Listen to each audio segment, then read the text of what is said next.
नमस्कार, मैं हूं सत्यपाल और आप देख रहे हैं CWB हिंदी न्यूज। मौसम अपडेट जानिए अगले कई दिन तक हरियाणा और दिल्ली एनसीआर में कैसा रहने वाला है मौसम का मिजाज। वर्तमान में हरियाणा पर पिछली मौसम प्रणाली द्वारा मौजूद चक्रवाती हवाओं के क्षेत्र से बुधवार को दोपहर बाद पूर्वी राजस्थान और पश्चिमी हरियाणा में गरज चमक के बादलों का फुटाव और निर्माण जारी होने की वजह से राजस्थान, हरियाणा, एनसीआर, दिल्ली और उत्तर प्रदेश में कुछ स्थानों पर प्री मानसून जिसमें आंधी बारिश की गतिविधियां देखने को मिली है। हरियाणा व एनसीआर, दिल्ली में धीरे धीरे तापमान में बढ़ोतरी दर्ज हो रही है। साथ ही अधिकतर स्थानों पर पसीने वाली गर्मी आगाज किए हुए है। बुधवार को हरियाणा में अधिकतम तापमान की बात करें तो 41 डिग्री सेल्सियस से लेकर 45.9 डिग्री सेल्सियस और न्यूनतम तापमान 22 डिग्री सेल्सियस से 27 डिग्री सेल्सियस के बीच दर्ज किया गया। अब आगे हरियाणा व एनसीआर, दिल्ली में आगामी 4 से 5 दिन तक मौसम मुख्यतः शुष्क बना रहने वाला है। हालांकि बीच बीच में कमजोर वेस्टर्न डिस्टर्बेंस सक्रिय होने से आंशिक बादलबाई देखने को मिल सकती है, परंतु बारिश नहीं होगी। आगामी 4 से 5 दिनों तक तेज धूल भरी हवाएं चलने की संभावना है और अधिकतम तापमान भी 47 डिग्री सेल्सियस के आसपास पहुंच सकता है और भीषण गर्मी फिर से आमजन को परेशान करेगी। हरियाणा निकाय चुनाव अपडेट। बीजेपी प्रत्याशियों के नाम पर आज लगेगी मोहर, ओपी धनखड़ ने दिए संकेत। हरियाणा में नगर निकाय चुनाव के मद्देनजर भारतीय जनता पार्टी ने 18 नगर परिषदों के चेयरमैन पदों के लिए अपने उम्मीदवारों के नाम पर बुधवार को गहन मंथन किया। पंचकुला में प्रदेश अध्यक्ष ओम प्रकाश धनखड़ के नेतृत्व और मुख्यमंत्री मनोहर लाल खट्टर की मौजूदगी में हुई भाजपा चुनाव समिति की बैठक के बाद प्रदेश अध्यक्ष ने कहा कि प्रत्याशियों के नाम तय करने की प्रक्रिया में 75% कार्य पूरा कर लिया गया है। धनखड़ ने स्पष्ट किया कि गुरुवार शाम या शुक्रवार सुबह तक सभी प्रत्याशियों के नाम घोषित कर दिए जाएंगे। बता दें कि बुधवार सुबह 11:30 बजे मुख्यमंत्री मनोहर लाल खट्टर, प्रदेश अध्यक्ष ओम प्रकाश धनखड़, केंद्रीय मंत्री राव इंद्रजीत सिंह, केंद्रीय मंत्री कृष्णपाल गुर्जर, गृह मंत्री अनिल विज, पूर्व मंत्री चौधरी वीरेंद्र सिंह, पूर्व केंद्रीय मंत्री रतनलाल कटारिया, संगठन महामंत्री रविंद्र राजू, पूर्व सांसद सुधा यादव, महामंत्री वेदपाल एडवोकेट बैठक के लिए पार्टी कार्यालय में पहुंच गए थे। उक्त सभी नेताओं की उपस्थिति में जिला प्रभारियों, जिला अध्यक्षों को एक एक कर बैठक में बुलाकर उनसे प्रत्याशियों के नाम पर चर्चा की। इसके उपरांत चुनाव समिति के सदस्य ने काफी मंथन किया है। खुशखबरी, माजरा एम्स का रास्ता साफ, नक्शा अप्रूवल, निर्माण प्रक्रिया को हरियाणा सरकार की ओर से मिली हरी झंडी। स्वास्थ्य सेवाओं के विस्तारीकरण के रूप में जिला रेवाड़ी के माजरा क्षेत्र में प्रस्तावित अखिल भारतीय आयुर्विज्ञान संस्थान एम्स के नक्शे को हरियाणा सरकार द्वारा अप्रूवल करते हुए निर्माण प्रक्रिया के शुभारंभ के लिए स्वीकृति प्रदान कर दी गई है। साथ ही चिकित्सा शिक्षा एवं अनुसंधान विभाग हरियाणा की ओर से ई भूमि पोर्टल के माध्यम से एम्स खोलने हेतु भूमि खरीदने के लिए लेटर ऑफ इंटेंट भी जारी कर दिया गया है। अब भूस्वामी द्वारा निर्धारित परफॉर्मे में घोषणा करते हुए रजिस्ट्री करवाने की सहमति के साथ ही रजिस्ट्री शुरू करने की प्रक्रिया आरंभ कर दी जाएगी। यह जानकारी रेवाड़ी के डीसी अशोक कुमार गर्ग ने दी। हरियाणा सरकार की ओर से माजरा क्षेत्र के प्रस्तावित एम्स जमीन 210 एकड़ 3 कनाल व 5 मरले भूमि के नक्शे को पास करते हुए एम्स निर्माण प्रक्रिया को हरी झंडी दे दी गई है।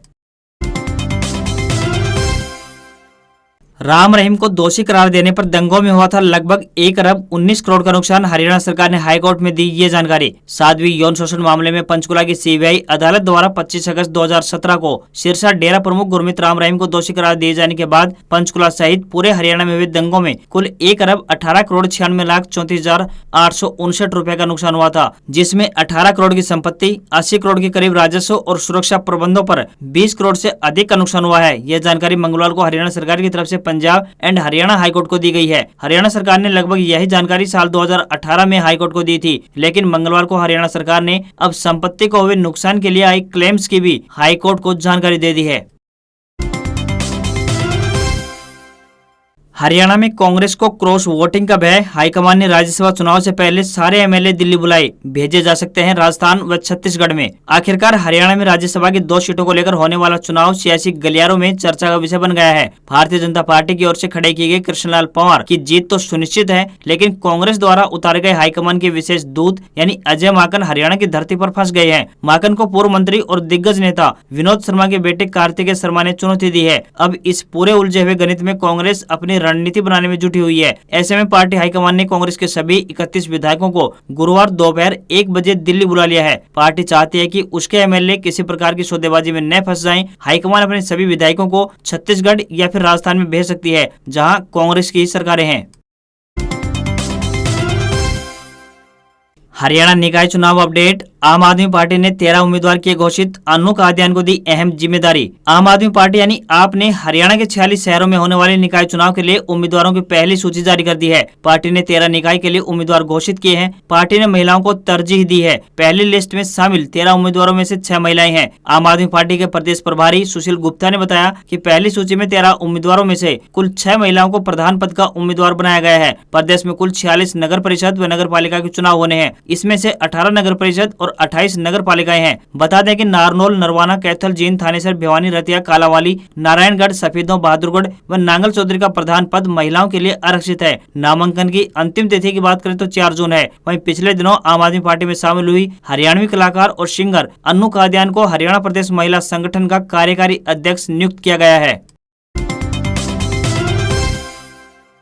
सरकार ने सीईटी में किया संशोधन, ग्रुप सी के लिए 12th या समकक्ष योग्यता आवश्यक। हरियाणा सरकार ने ग्रुप सी और डी के पदों के लिए कॉमन एलिजिबिलिटी टेस्ट यानी सीईटी पॉलिसी में फिर से संशोधन किया है। सरकार द्वारा संशोधित पॉलिसी इसी महीने जारी की गई थी, लेकिन हरियाणा कर्मचारी चयन आयोग ने शैक्षणिक योग्यता पर सवाल उठाते हुए संशोधन की मांग की थी। संशोधन में ग्रुप सी यानी शैक्षणिक पदों को छोड़कर बाकी बचे हुए के लिए आवश्यक योग्यता 12वीं या फिर इसके समकक्ष या अतिरिक्त योग्यता के साथ 10वीं होगी। पहले यह योग्यता 12वीं की गई थी। इसका मतलब यह हुआ कि जिन उम्मीदवारों ने 10वीं करने के बाद कोई डिप्लोमा किया हुआ है, जिसे हरियाणा सरकार ने 12वीं कक्षा के समान मान्यता दी हुई है, वह भी सीईटी ग्रुप सी पदों के लिए लिखित परीक्षा में हिस्सा ले सकते हैं। ग्रुप डी के लिए 10वीं न्यूनतम शैक्षणिक योग्यता रखी गई है। साथ ही आपको बता दें कि ग्रुप सी और डी के लिए सीईटी में हिंदी और इंग्लिश के प्रश्न 10वीं कक्षा तक के ही पूछे जाएंगे।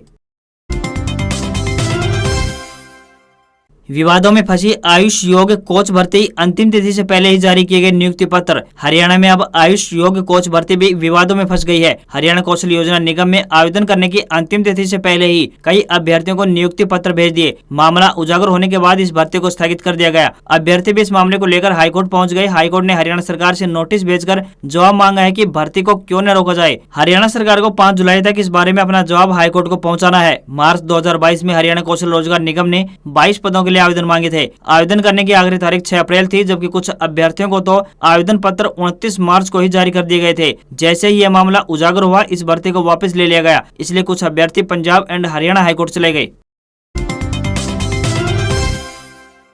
हरियाणा में राज्यसभा चुनाव के लिए शेखावत प्रभारी बीजेपी हाईकमान की नियुक्ति। प्रदेश से 2 सीटों के लिए चुनाव 10 को। हरियाणा में राज्यसभा की 2 सीटों के लिए होने वाले चुनाव को लेकर भाजपा ने केंद्रीय जल शक्ति मंत्री गजेंद्र सिंह शेखावत को प्रभारी नियुक्त किया है। पार्टी की ओर से राजस्थान के लिए केंद्रीय कृषि मंत्री नरेंद्र सिंह तोमर, कर्नाटक के लिए जी किशन रेड्डी और महाराष्ट्र के लिए केंद्रीय रेल मंत्री अश्विन वैष्णव को प्रभारी नियुक्त किया है। हरियाणा से राज्यसभा की 2 सीटों के लिए 3 नेताओं ने नामांकन दाखिल किए हैं। चुनाव 10 जून को होना है। बीजेपी की ओर से कृष्णलाल पंवार और कांग्रेस की ओर से अजय माकन के अलावा पूर्व मंत्री विनोद शर्मा के बेटे कार्तिकेय शर्मा निर्दलीय उम्मीदवार के तौर पर चुनाव में उतरे हैं। कार्तिकेय का दावा है कि जननायक जनता पार्टी यानी जेजेपी के 10 विधायकों के अलावा प्रदेश के निर्दलीय उम्मीदवारों का भी उन्हें समर्थन प्राप्त है। जेजेपी के राष्ट्रीय अध्यक्ष अजय चौटाला कार्तिकेय शर्मा का समर्थन करने की बात कह चुके हैं। यहाँ पहली सीट पर जीत के लिए 31 और दूसरी सीट पर जीत के लिए 30 विधायकों का समर्थन चाहिए। हरियाणा में भाजपा के 40 और कांग्रेस के 30 विधायक हैं। इसके अलावा जेजेपी के 10, इनेलो, हलोपा के 1-1 और 7 निर्दलीय विधायक हैं।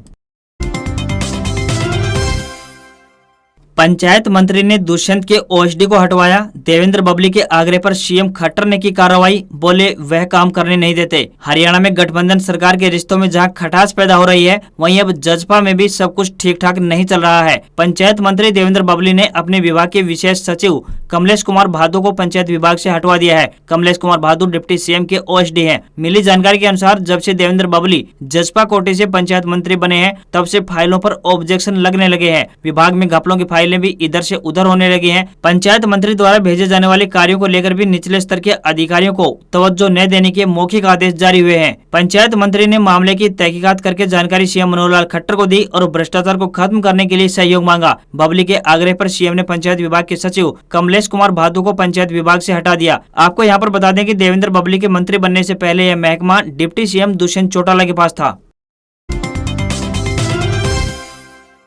कोरोना वॉरियर्स को फिर मिली नौकरी। हरियाणा स्वास्थ्य विभाग ने जारी किया आदेश, 6 महीने चलेगी सर्विस। 62 दिन से धरने पर थे। हरियाणा स्वास्थ्य विभाग में हटाए गए कोरोना योद्धाओं को 6 महीने के लिए पुनः नौकरी पर रख लिया गया है। 1 जून से 31 दिसंबर 2022 तक उनको नौकरी पर रखने के आदेश जारी हुए हैं। नेशनल हेल्थ मिशन के डायरेक्टर की ओर से बुधवार को आदेश जारी किए गए हैं। इसके बाद विभिन्न जिलों में 62 दिनों से चल रहा धरना समाप्त कर कोरोना वॉरियर्स ने दोबारा से ड्यूटी ज्वाइन कर ली है। कोविड-19 को लेकर वर्ष 2020 में स्वास्थ्य विभाग की ओर से विभिन्न पदों पर कोरोना वॉरियर्स की भर्ती की गई थी। अब कोरोना खत्म हुआ तो इन स्वास्थ्य कर्मियों की नौकरी भी चली गई। 31 मार्च को इनको सेवा मुक्त किया गया था तो ये धरने पर बैठ गए। 1 अप्रैल से लगातार धरने पर बैठे कोरोना वॉरियर्स ने आखिरकार कोरोना महामारी की तरह सरकार से भी लड़कर जीत हासिल कर ली है। स्वास्थ्य विभाग ने 1 जून से इनको आगामी 6 महीने के लिए फिर से सर्विस पर रख लिया गया है। कुरुक्षेत्र यूनिवर्सिटी में यूजी पीजी के दाखिले शेड्यूल जारी, 20 जून अंतिम तिथि। इच्छुक विद्यार्थी घर बैठे कर सकते हैं ऑनलाइन अप्लाई। कुरुक्षेत्र यूनिवर्सिटी से प्राइवेट पीजी कोर्स करने के इच्छुक विद्यार्थियों के लिए अच्छी खबर है। पीजी फर्स्ट ईयर और फाइनल ईयर में दाखिले के लिए ऑनलाइन आवेदन प्रक्रिया आरंभ हो गई है। इच्छुक विद्यार्थी बिना किसी लेट फीस के 20 जून तक ऑनलाइन आवेदन कर सकते हैं। बता दें कि कुरुक्षेत्र यूनिवर्सिटी प्रशासन पिछले कई सालों से ऑटोमेशन की तरफ तेजी से कदम बढ़ा रहा है। इच्छुक विद्यार्थी कहीं से भी ऑनलाइन अप्लाई कर सकते हैं। विद्यार्थियों को यूनिवर्सिटी आने की आवश्यकता नहीं है। यूनिवर्सिटी प्रशासन द्वारा आवेदन की अंतिम तिथि 20 जून निर्धारित की है। इसके बाद 21 से 30 जून तक 1000 रुपए लेट फीस के साथ आवेदन किया जा सकता है। वहीं बीए, बीकॉम, बीएससी और बीसीए सहित यूजी के अन्य कोर्स के लिए इच्छुक विद्यार्थियों को लेट फीस के साथ 7 जून तक आवेदन करने का मौका दिया है। इच्छुक विद्यार्थी 1000 रुपए लेट फीस के साथ यूजी कोर्स में दाखिला ले सकते हैं। हरियाणा में 4 जून को सुपर 100 परीक्षा। शिक्षा विभाग ने जारी किया शेड्यूल। 7543 ने किया आवेदन। जींद करनाल में अतिरिक्त सेंटर बनाए गए। हरियाणा शिक्षा विभाग ने सरकारी स्कूलों की सुपर 100 परीक्षा को लेकर शेड्यूल जारी कर दिया है। परीक्षा 4 जून को होगी और इसके लिए प्रदेश के हर जिले में परीक्षा केंद्र बनाए गए हैं। छात्रों की ज्यादा संख्या को देखते हुए करनाल में 3 और जींद में 2 परीक्षा केंद्र बनाए गए हैं। शिक्षा विभाग की ओर से ली जाने वाली इस परीक्षा में प्रदेश भर से 7543 छात्रों ने आवेदन किया है। परीक्षा का समय सुबह 11 बजे से लेकर दोपहर 1 बजे तक तय किया गया है। विभाग ने जिला स्तर पर इसकी तैयारियां शुरू कर दी हैं। करनाल व जींद को छोड़कर अन्य सभी जिलों में एक एक परीक्षा केंद्र बनाया गया है। करनाल में सबसे ज्यादा 3 और जींद में 2 परीक्षा केंद्र बनाए गए हैं। यहाँ बच्चों की संख्या ज्यादा होने के कारण ये फैसला लिया गया। सुपर 100 योजना के तहत चयन किए गए छात्रों को लगातार 2 साल तक मुफ्त यानी फ्री कोचिंग की सुविधा और उच्च शिक्षा से जुड़ी सभी सुविधाएं प्रदान की जाएंगी। इस योजना के लाभ के लिए आवेदन करने वाले विद्यार्थी अब 4 जून को पेपर देंगे। हरियाणा विद्यालय शिक्षा बोर्ड की 10वीं और 12वीं कक्षा का परिणाम जारी हो सकता है 15 जून तक। प्रदेश में 10वीं और 12वीं की परीक्षा का परिणाम 15 जून के करीब घोषित किया जा सकता है। हरियाणा विद्यालय शिक्षा बोर्ड की तरफ से इसको लेकर तैयारियां हो रही हैं। पेपर की चेकिंग पूरी हो चुकी है। अब परिणाम को बनाने की तैयारियां चल रही हैं। इसके साथ ही डीएमसी बनाने का काम शुरू होगा। शिक्षा बोर्ड की तरफ से मार्च अप्रैल में 10वीं और 12वीं की परीक्षा ली गई थी। बता दें कि बोर्ड की 10वीं और 12वीं की उत्तर पुस्तिकाओं के मूल्यांकन का काम करीब 13,000 प्राध्यापकों ने किया है। कृष्ण कुमार, सचिव, हरियाणा विद्यालय शिक्षा बोर्ड की तरफ से कहा गया है कि 10वीं और 12वीं के पेपर को जांचने का काम पूरा हो चुका है। उम्मीद है कि 15 जून तक परीक्षा परिणाम घोषित कर देंगे।